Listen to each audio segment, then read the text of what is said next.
Hey YouTube, I want to do an update on my Jeep Patriot. It's been a while since I've done an update video on it. The first major upgrade I've done is a 2-inch lift kit. I just got a little cheapy one off eBay. There's lots of different options such as Rock Country. But Rock Country is a little bit pricier and they only make one for the 4-wheel drive model. This is a front wheel drive. So they're probably going to laugh at the idea of me spending this much money on a front wheel drive vehicle, but you'd be really surprised what I've been able to do in this little Patriot, where I've been able to go. And yeah, it's no Wrangler. There's no 4Runner, there's no Tacoma, no Nissan Frontier. But one thing this is going to do way better than those vehicles is, first off, gas mileage. This thing gets right around 25 to 26 miles per gallon, even after the lift kit and the roof rack and everything else I've got done on it. Also, the price. I got this as a 2016. It had 70,000 miles, and I bought this out the door, fees, everything, for right around $8,000. And this is in middle of 2023, which is a phenomenal price. So I'm able to get myself out of town, into the woods, on the off-road trails for a very affordable price. Those other vehicles, they're gonna be looking at 20 to 30 grand. They're gonna have a lot more wear and tear. This one I bought from a gentleman that had a computer company, so the only thing this ever saw was highway miles. So he's claimed it never even saw dirt, and I believed it, because when I first got it, this thing was spotless. There was no dirt in the engine bay. It was completely in beautiful condition. So it's gotten a little dirty since. But the 2-inch lift kit I installed by myself. I got it for $190. I just went with steel blocks instead of the polyurethane. My issue with the polyurethane is when they get old, I feel like they might fall apart. And also when you start torquing down your strut bolts in the top, you got 3 of them. Bolts in each one in front, and then in the back strut towers, you have 2 bolts in each one. It's kind of hard to tighten those down, because as you tighten down those polyurethane blocks, they're going to swoosh a little bit on you. So I didn't trust them too much. I'd rather have something that's solid and seal. Those aren't going to rust in the southeast at all. And I gave mine a really heavy coat of paint before I installed it. I still have the same tires on here. Those Cooper All-Trains, Discover All-Trains, or AT3s. I have no complaints. These tires are awesome. As you can tell, on the rear end of the vehicle, I got plenty of space and room. I don't have any issues with rubbing on these, and that's why I didn't go any bigger. And if you look in the front here, the biggest issue in the Patriots is this right here. You don't have enough negative offset in the factory rims. You could put wheel spacers on, but the issue is you're probably going to put a lot more premature wear on your bearings, and your bearings are already going to kind of take a beating if you're doing a lot of off-roading. So I didn't want to take the issue of causing premature wear and having another failure point while I'm off-roading. And these tires are big enough for what I do with this, especially since it's only front-wheel drive. Another upgrade I've done is this winch. It's a Badlands. I got this at Harbor Freight for right around $219, which is pretty cheap. And then I got the mount, which was another $50. And then I bought this little shackle here. It's kind of nice having it accessible when I need it. And you are going to have to do a lot of modifications if you want to do what I did. I had to do a lot of welding on this bumper. Watch out, son. I had to do a lot of welding on this bumper to get to work, a lot of reinforcements. I probably should have done a video of me doing it, but to be honest, I rednecked the hell out of it. But I have used this winch right around a dozen times for myself, others, or other people to get them out, and it's done the job pretty good. A lot of people put a massive winch in their vehicles. I only went with a 5,500-pound winch. This is rated as a UTV winch. But the Jeep only weighs 3,300 pounds. And if you look at all the equipment I have on here myself and gear, you might as well say around 3,500 to 3,600, and a very, very, very heavy end. And for a winch to pull me comfortably is right around 4,700 pounds of the equation. So 5,500 has been plenty. It doesn't strain at all. I did get a shorter, I forget what this is called here, but my cable length is only 25 feet, which isn't a lot, but I have a 50-foot strap in the back. The reason why I went this route is just money. That's been my whole pretty much thesis on this Patriot build is doing it as affordably as I can. I am a family man, and with inflation, everything else is going on in the country.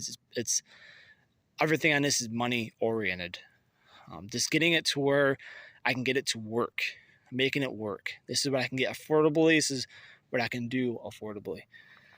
Also, a big concern on these Patriots is some reason Jeep made these things so low to the ground of terrible ground clearance, and that's why I did the lift kit. But even with the lift kit, to me, that's just a kind of a comfortable ground. I wanted to get some a little bit more protection, so I went with exhibit plate. I'll see if I can kind of show it here in a video. I got this from directpartsreplacement.com. I got it for $200. I want to say $249. The only bad part of going with them is the shipping time was terrible. They had the cheapest shipping prices, but I had to wait pretty much a month for this to come in the mail. I did have to drill a lot of holes to get that to work. That is made for the high latitude series, and online it says it's just bolt on. It should fit if I had an issue. Well, I didn't, but no big deal. I got it to work. It took me about 2 hours to get all the holes drilled, to get installed, and a lot of dry fitting. I did do it by myself, which I don't recommend because that plate is pretty heavy and it's really hard to lay on your back, hold something up, mark holes, and everything. So if you got some patience and some basic understanding, if you have a few jacks and stuff like that, you can do it by yourself, but I don't recommend it. I did get some Enlight light bars on here. I got these for right around, I want to say $21 and $22. I forget how many lumens they are. Now I got little mounts on here to fit in the back, and then the wiring kit. So maybe they'll say between $50 to $60 to get light bars in a hood like this. They're not the brightest lights, but once again, the thesis of this build is it's good enough to get the job done, and I have no complaints. Also, I got a roof rack on here. The reason why I went with the roof rack is I wanted to fit an extra spare tire up top. When I do a lot of camping and overland trips, storage can be an issue. So I wanted to have something where I can put stuff on the top. I have used this twice now. For overland trips. I did do a coat of paint. I really messed up the front because I'm kind of a redneck and I'm not really good at painting. But I just want to give some of this a little bit extra finish. And that's the downside when you get cheap stuff like this, is the paint and the finish can be really bad. And that's why I painted it, just give it a little bit more resistance to the elements. The reason why I have a full-size extra tire up there is you never know when you're on a trail and you're going to damage a rim. And a lot of these vehicles don't come with spare tires now, so you definitely want to take a look in your vehicle before you make a trip and see if you have an actual spare tire of the right size. Because you can put a donut tire on to get you by, but that donut tire is not rated for off-road use. And if that goes bad, you extrude. So I had a very valuable lesson that made me get an extra rim. You can get refurbished rims for this. I want to say this is a 16-inch rim. I got them online at $65. You can find them right around between $65 to $80. If you're gonna get factory rims with like discount tire, you might as well look at $200. It's insane. These things cost new. I don't understand it. In here, I did put a Enlight. I'll open the door here and show you a Enlight light bar panel switch. I got this for $15 just because in the future I plan to do maybe a few more light bars on here, but for now it's good enough. And that way it's just easily accessible. My winch, I do have my switch right here.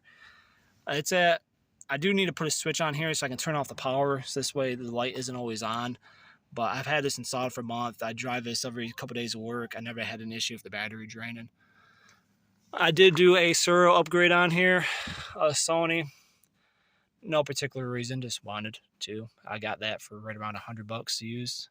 It was pretty in good condition. This is a 5C manual, by the way. Let's go to the rear.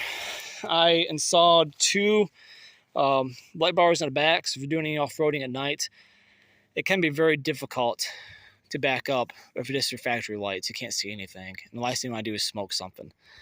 I did put a hitch on, and as you can tell, I did a little bit of work in my rear bumper.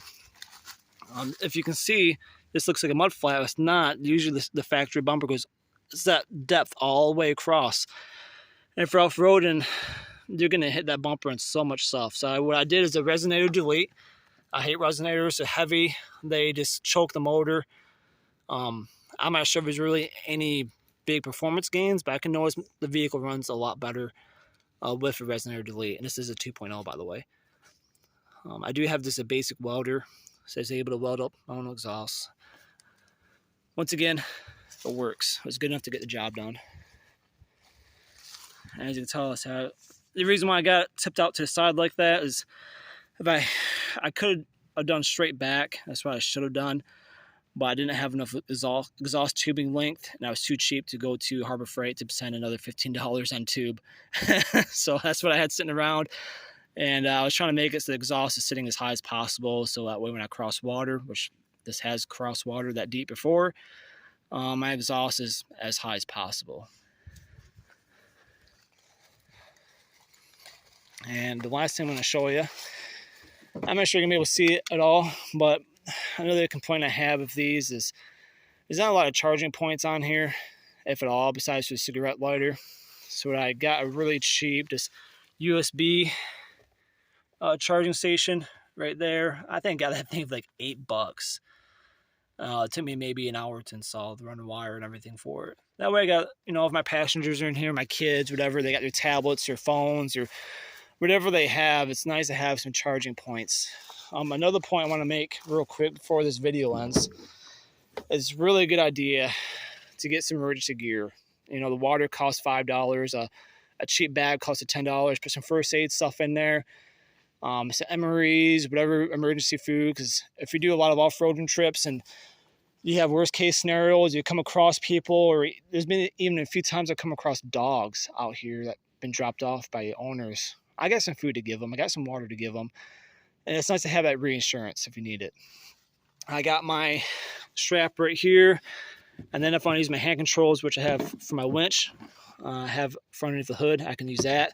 I have tools in here, jacks, all my emergency stuff. Fix a flat, a little bit of electrical stuff, some fuses. So all in all, I got maybe, counting the price of tires, which was, I think those are $600 to $700 I got in 2022. I'm not sure what the current prices are on them. You're probably going to be looking right around $1,000 of upgrades. But I didn't do this all at once. I did it as I could afford it. Money's tight, so what I would do is I would sell something to make it so I can do some upgrades, or I'd do an extra day of overtime, or if I had a bonus check coming at work, whatever I could afford it. You can even use part of your tax money to do this, which I wouldn't recommend blowing all your tax money on your vehicle. But the main thing I wanted to make a point of is, yeah, this isn't a Wrangler. I would love to have a Wrangler, but I can't afford it. This is what I can afford. This is what I've been able to enjoy. And I can't do anything as good as those major off-road vehicles, but I'm doing this at a fraction of the price. With the price of the vehicle and the gear I have on here, I probably have at max $12,000 invested in this whole entire setup. I mean, if I'm just going to extreme far ends, because I got this vehicle for around $8,000 with $1,000 upgrades, you can say $9,000, but I imagine stuff has gone up a little bit in price because of inflation, and just the vehicle used market is still probably nuts. So I hope this helps you guys, gives you a little bit of inspiration just to get outside in the outdoors, man. I mean, just take what you got and just be smart of how you do things. Do a lot of research, see what works for certain people, get certain ideas of stuff you can do. Just get outside with your kids or your spouse. I mean, just enjoy life. We need to stop looking at obsessing. I can't do those things until I have this vehicle or this specific material possession. And this is what God has given us. Just be smart with your money. God bless you guys, and I hope this helps.